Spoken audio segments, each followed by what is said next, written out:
미국엔 나스닥, 우리나라엔 코스닥이 있다면 뉴스쇼에는 뉴스닥이 있죠. 뉴스쇼 증권시장 뉴스닥. 오늘은 석브라더스조 오시는 날입니다. 정의당 박원석 전 의원 어서 오십시오. 네, 안녕하세요. 박원석입니다. 바른미래당 이준석 최고위원 어서 오십시오. 네, 안녕하십니까. 들으셨어요? 밖에서. 예, 들었습니다. 저분 교수? 글로만 보다가 이제 네.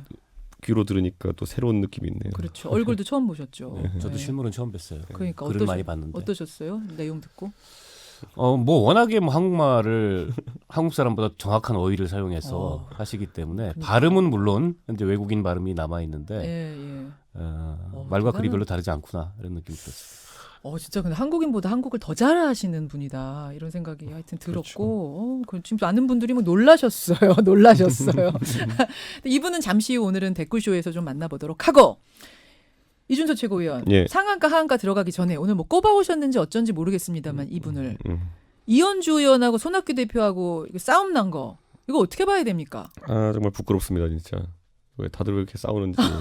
집구석도 조그만데 지금. 집구석도 좋고 근데 이게 싸움이 아니지 않아요? 이거는요. 싸움 근데 아니에요? 한쪽이 일부러 언뜻 도발한 거 보면 아닌가? 언뜻 보면 굉장히 감정적으로 이제 보이는 대립이지만은 예. 이 안에는 정치의 그 약간 요소가 들어가 있는 것이요.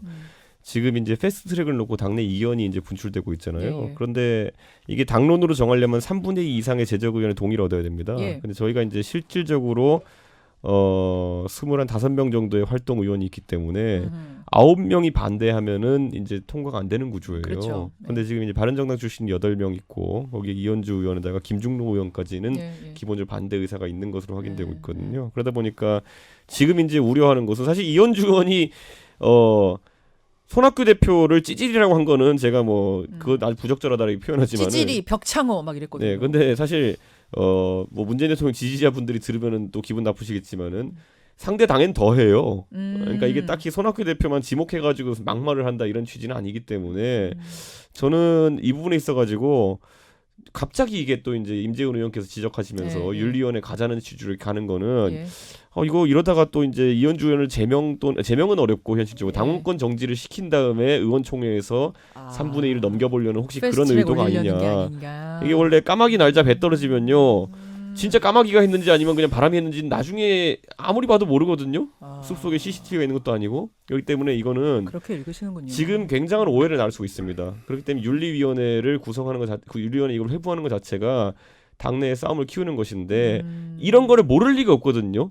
우선 손학규 대표께서도 그렇고 예, 임재훈 예. 의원도 그렇고요. 예. 저는 그래서 지금 공교롭게도 그 두 분이 패스트트랙에 찬성하는 분들이기 때문에 아니길 바랍니다만은 또 다른 오해가 생기지 않길 바랍니다.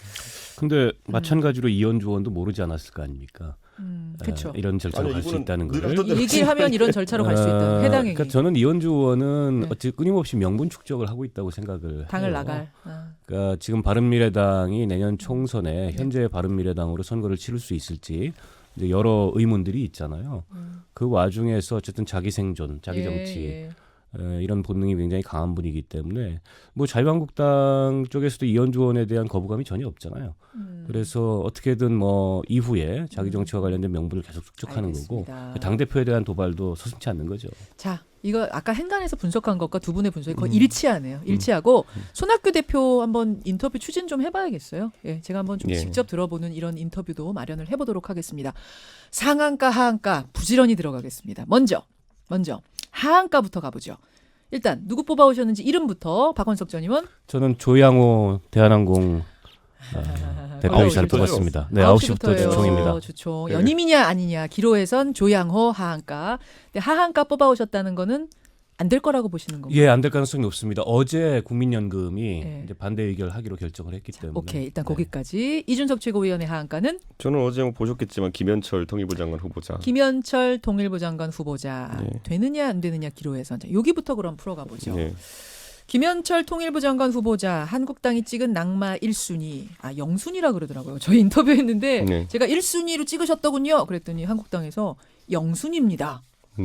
어제 실제로 인사청문회를 본 후 느낌은 어떠십니까? 이준석 최고위원. 저는요 그 김현철 후보자는 솔직히 그냥 그 세던 바가지대로 샜다 이런 느낌이 들고요. 그런데 이제 오히려 제가 봤을 때 그냥 객관적인 절대 평가를 했을 때는 예. 저는 국토부 장관 후보자가 더 이상하다 생각했습니다. 국토부 장관 네. 저 이름이 뭐더라? 최정호 후보자. 최정호. 최정호 후보자. 최정호 맞아요. 네, 저는 네. 이상하다 생각했는데 이분을 굳이 자유한국당이 세게 저격 안 하는 거는 예. 이미 낙마 수순에 들어갔다 판단하는 겁니다. 정말요? 왜냐하면 오늘 어제자였나요? 경실련에서도 지적을 했고요. 예, 예. 그리고 이제 민변에서도 지적을 했거든요. 왜냐하면 여러분 국토부 장관 후보자인데 집이 세 채예요. 거기다가 그 직전에 딸한테 자기가 살고 있는 집을 증여한 뒤에 딸한테 월세를 내는 방법으로 제가요 바꿔를 이 버렸더라고요. 국토부 장관 후보자가 사퇴된 이유를요 딱 그분의 논리를 그대로 차용해서 제가 설명해드리면요 그분이 그 처음에 청문회 하기 전에 했던 말이 뭐냐면은 실수요자 위주의 그 주택 정책을 펼치겠다라고 했어요. 아. 맞는 말이죠. 자 그다음에 본인에 대해서는 세 채 주택 보유한 것이 실거주 목적이라고 했어요. 예, 예. 이 두 가지를 결합하면은 이걸 그대로 철학으로 적용하면은 한 세 채 정도까지는 다 실거주 목적으로 보고 주택 정책을 펼치겠다는 거거든요. 이거에서부터 이미 모순이 생긴 겁니다. 그렇기 때문에 저는 이분은 사퇴 수순을 밟을 것이다. 스스로 사퇴할 거다. 아니 경실련과 민변 같은 소위 네. 말하는 뭐 진보 이번 정부에서 단체. 딱히 억하심정이 없는 네. 그런 단체들까지 이제 문제점을 지적하고 있기 때문에 그렇게 보고 그렇기 때문에 자유한국당 거기 이제 더 안 건드리는 겁니다. 그래서 김현철 두 후보자가 명 낙마시키는 방법은 거기에 대한 화력을 거두고 이제 김현철 후보자에 대한 화력을 집중하는 것인데 저는 어쨌든 김현철 후보자 같은 경우에는 워낙 그때 SNS 발언이 문제된 다음에 지금은 네. 이제 또 저 자세를 유지하고 있지만은 예, 예. 뭐 제가 봤을 때는 오히려 그 오락가락 해 보이는 모습 자체가 좀 아무래도 외교 상황이 엄중하지 않습니까? 보면은 예. 뭐 외교 팀에서 과연 이분이 신뢰받을 수 있을까?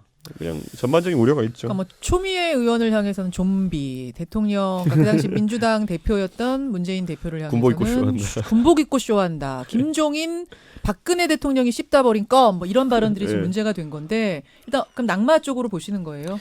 요거는 그런데 저는 낙마까지는 확신을 못하는 게요. 예.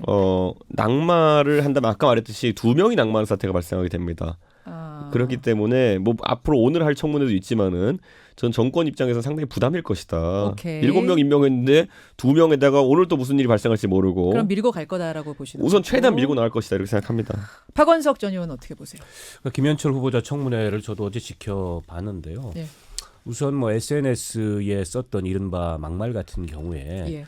본인이 이제 인사청문회를 통해서 장관 후보자에 오를 거라고 조금이라도 기대를 했거나 예상을 했다면 안 조심했겠죠. 썼겠죠. 안 썼겠죠. 그런 면에서 봤을 때 뭐 그 공인으로서는 굉장히 부적절한 언사지만 과거의 일이고 본인도 머리 숙여서 사과를 하고 있기 때문에 이게 낙마 사유가 되기는 어려울 것 같아요.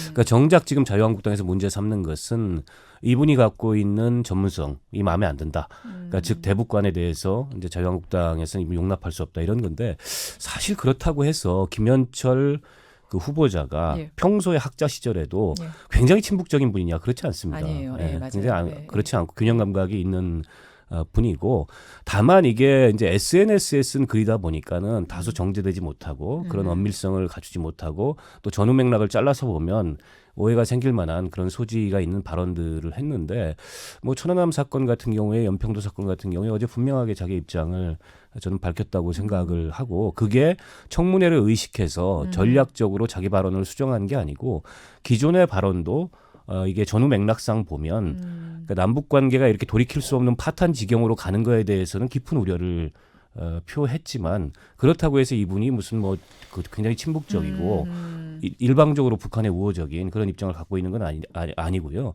다만 이제 남북 간의 대화를 통해서 예, 예. 이 문제를 풀어야 된다는 철학이나 입장은 확고한 분이라고 생각합니다. 예. 그러니까 만약 김현철 후보자를 그 자유한국당이 이렇게 계속 공격해서 예. 낙마를 한다면 예. 정권 입장에서는 굉장히 큰 부담이 더군다나 지금 남북 관계 전체가 흔들리고 있는 그렇죠. 와중에 그래서 어떤 상황이 오더라도 저는 밀고 나갈 가능성이 밀고 높다고 나갈 보고 거다. 최종 그런도? 후보자에 대해서는 지금 이준석 의원이 문제 제기한 것과 저도 인식을 같이 합니다. 그분은 자진 사퇴하는 게 맞는 것 같아요. 그렇게 보세요. 부동산 정책의 주무장관이 투기와 그런 꼼수 증여 네. 이런 걸로 얼룩져 있다면은 정부가 무슨 면목으로 이후에 국민들에게 투기 억제를 얘기하고 투기 억제책을 밀고 나갈 수 있겠습니까? 아니 근데 그 허구많은 사람 중에 어떻게 그 집 세 채 가진 그러니까 지금의 이 국토부 장관이 아니고 다른 후보면 모르겠는데 국토부 장관이잖아요. 근데 어떻게 그 검증이 안 된 건가요? 그래서 저는 청와대 검증 기준에 지나치게 좀 주관적이고 자의적인 문제가 있다고 생각을 해요.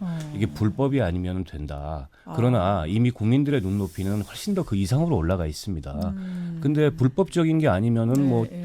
투기를 하고 다소 꼼수로 보일 수 있는 징여를 해도 괜찮다는 거는 지나치게 안이하고 예. 주관적인 인식이죠. 오케이. 아니 근데 이거는요 제가 봤을 땐 정권에서 너무 이제 경직된 기준들을 지금까지 적용해 오면서 타인들 비판해 왔기 때문에 겪는 것인 게 우리 법에도 보면 1가구 2주택도 무조건 안 되는 건 아니에요. 법으로는 돼요. 아니, 되는 법으로는 문제 거고 없죠. 그 이제 징벌적 이제 과세를 하는 것도 예. 보면은 이제 뭐 굳이 따지자면은 세종시 같은 곳에 예. 집 한 채 두고 이제 업무용으로 이제 주중에 거주하는 용으로 예. 쓰는 것 자체는 1가구 주택에서 허용해요 그거는. 예, 근데 이번 그러니까 64평 펜트하우스인데 뭐 혼자 그러니까- 거주하려고 했던 그러니까 거지. 제가 말했듯이 그러니까 그런 규정 자체를 굉장히 그래서 법은 굉장히 이제 세밀하게 따져가지고 예외 규정도 두고 이렇게 한데 지금 이제 우리나라에서는 다주택자는 무조건 나쁜 사람 이렇게 이제 정책을 그건 펼치고 그거, 있거든요. 예, 그러니까 예. 저는 그 입장에서 정부도 정책의 유연성을 좀 가져가야 될 부분이 있고 물론 최정호 장관이 거기에 해당한다는 건 아닙니다. 하지만 그래서 그런 부분은 앞으로 좀 나왔으면 좋겠고요. 두 분 다 김현철 후보자 낙마는 아닐 것으로 본다. 오히려 최종호 국토부 장관 후보자가 낙마 1순위 같다. 이게 지금 제가 요즘 이거 보면서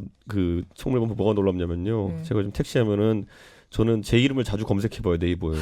혹시 제 택시 탔던 분들이 뭐라고 올렸는지 보려고. 근데 최근에 파워블로그 한 번 타신 거예요. 그래가지고 쓰셨는데 다행히도 괜찮은 평이라 가지고 했는데 나중에 제가 혹시라도 그런 위치에 가게 된다면은 택시 타봤는데 뭐 난폭 운전하더라 이런 말 나오지 않도록 잘해야 돼요. 잘하겠습니다. 평소에 잘해. SNS도 잘 쓰셔야 되고요.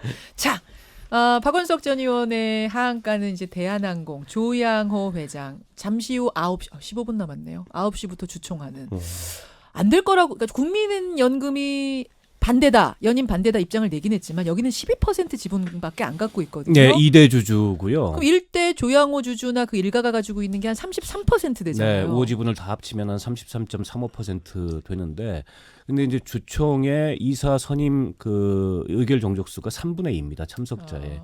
이게 이제 일반 안건이면은 과반이면 되는데 예, 이걸 예. 특별 안건으로 상정을 했어요. 맞아요. 오히려 이제 다른 그 이사 도전이나 이런 것들 봉쇄하기 위해서 이렇게 의결 그 정족수를 높였는데 높였어요. 그게 이제 스스로 독이 되고 있는 그런 상황이고요.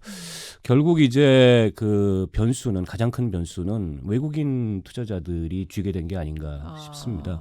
근데 아시겠지만은 그 ICC라는 세계 최대 의결권 자문사가 예. 그 조양호 이사 반대 입장을 권고했고 또 국내 의결권 자문사들도 대체로 반대 입장을 표명을 했고 어제 뭐 그 브리티시 컬럼비아 투자공사를 비롯해서 예. 세 군데 주요 연기금에서 입장 반대 그 이사 연임 반대를 표명을 했고 또 국민연금까지 했기 때문에 대체로 외국인 투자자들은 대부분 기관 투자자들입니다. 개인들이 아니고 그렇죠.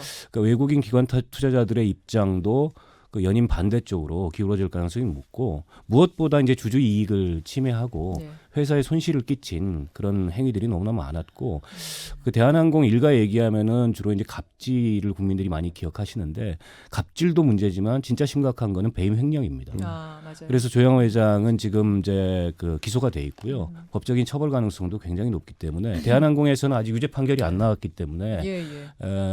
그런 걸 사유로 이렇게 이사 선임에 국민연금이 반대하는 건 유감이다 이렇게 입장을 표명을 했지만 이 오너리스크 이른바 오너리스크라는 게 너무나 큰 상황이고 예. 이게 회사 기업의 가치나 예. 또 이 주가에 영향을 미칠 가능성이 높아서 투자자들은 대체로 부정적인 방향으로 기류가 나오지 않을까 싶고 야, 오늘 만약 연임 실패하면 그러면 이제 조양호 회장이라는 게 없어지면은 지금 대주주로서의 위상만 남는 거고요. 그 대주주도 대한항공의 대주주가 아니고 예. 대한항공의 대주주는 한진칼이고요. 그 한진칼의 대주주이기 그렇죠. 때문에 간접적인 영향력만 남게 되고 사실은 그동안에 경영권을 가지고 있으면서 배임 횡령과 같은 이렇게 회사 기회를 유용하고 일감 예. 몰아주게 하고 이런 불법 행위를 더 이상 못하게 되는 거죠. 알겠습니다. 오늘 9시 여러분 주목해 주십시오. 자, 하한가 봤고요. 상한가 빠르게 체크를 해야 될 텐데 상한가 누구 골라오셨는지 일단 이준석 최고위원 누구? 네, 저는 이제 김학의 차관 문제를 안 거론할 수가 없는 게 출국 시도하다 걸렸잖아요. 저는 거기서 이미 이분에 대한 국민적 판단은 이루어졌다 봅니다. 예, 뭐하러 차관까지 지낸 사람이 저가항공선 끊어가지고 예. 지금 수사 받을지도 모르는 상황에서 태국을 갑니까? 태국은 휴양지 아닙니까? 그러니까요. 비즈니스라고 한 건 아닐 거 아닙니까? 그렇죠. 검찰 출신이. 그러니까 저는 여기서 이번에 과거사위원회에서 정환중 위원장이 했던 말이 있죠.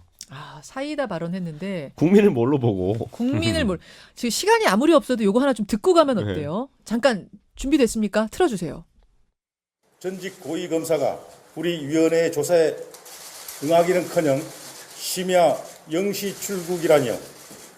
도대체 국민들을 뭘로 보고 이러시는지 지금부터라도 조사에 적극 협조해 주시기 바랍니다. 국민들은 참고인 조사 받으러 나오라고 해도 아무리 바빠도 그거 다 나갔는데 검사였던 당신이 어떻게 그럴 수 있습니까? 이거잖아요 지금. 네.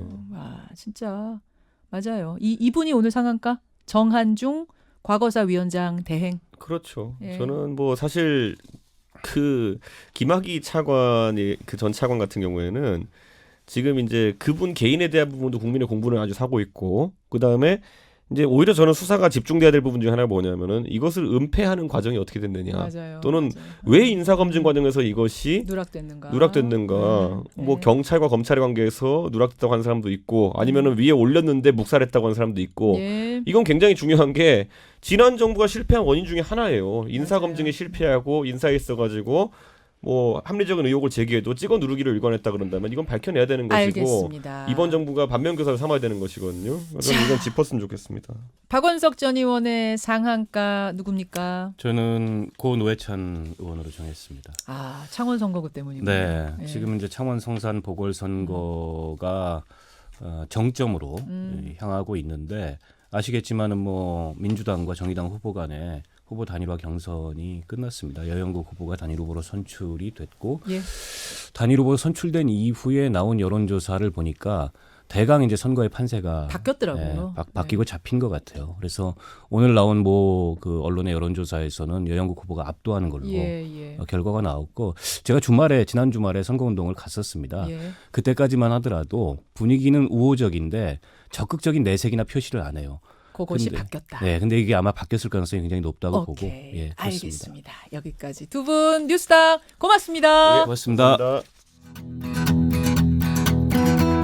김현정의 뉴스쇼는 청취자 여러분의 참여로 이루어집니다. 트위터, 페이스북, 레인보우 게시판, 그리고 단문 50원, 장문 100원의 유료 문자 샵 1212, 우물정 1212 통해 참여하실 수 있습니다. 김현정의 뉴스쇼 여러분과 함께 만듭니다.